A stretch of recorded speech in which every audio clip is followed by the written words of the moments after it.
বাংলাদেশের ঋণের কিস্তি ছাড়ের বিষয়ে এখনও কোনো সিদ্ধান্ত জানায়নি আইএমএফ।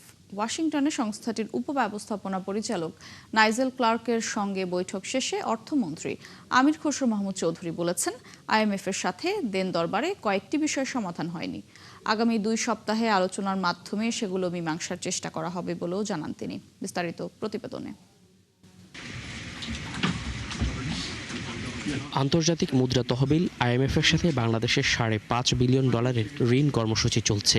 এ পর্যন্ত 5 কিস্তিতে $3 বিলিয়ন কিছু বেশি পরিমাণ অর্থ পেয়েছে বাংলাদেশ। অন্তর্বর্তী সরকারের আমলে স্থগিত করে রাখা বাকি কিস্তির অর্থ ছাড়ে আলোচনা চলছে বেশ কিছুদিন ধরে। এই ঋণের অর্থ ছাড় নিশ্চিতের চেষ্টা ছিল অর্থমন্ত্রীর নেতৃত্বে আসা বাংলাদেশ প্রতিনিধি দলের। আগামীর অগ্রগতির ভিত্তি আনোয়ার ইস্পাত, স্ট্রংগেস্ট স্টিল সিন্স 1978।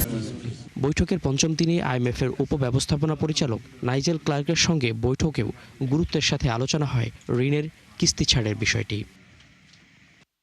পরে অর্থমন্ত্রী জানান, ঋণের কিস্তি ছাড়ের বিষয়ে এখনো কোনো সিদ্ধান্ত মেলেনি। তবে আমি মনে করি সার্বিকভাবে যে সবাই মোটামুটি বিএনপির নির্বাচনী যে ইশতেহার এটার সাথে অ্যালাইন হয়েছে, এটার মধ্যে সমর্থন আছে। কিভাবে এটা আমরা বাস্তবায়ন করব, যেখানে যে সমস্যাগুলো সমাধান করব, অ্যাপ্রোচটা কি হবে, এটা নিয়ে আমাদের মধ্যে আলোচনা চলছে। মন্ত্রী বলেন, দেশের স্বার্থ রক্ষায় আইএমএফ এর সঙ্গে আলোচনা এগিয়ে নেবে বাংলাদেশ।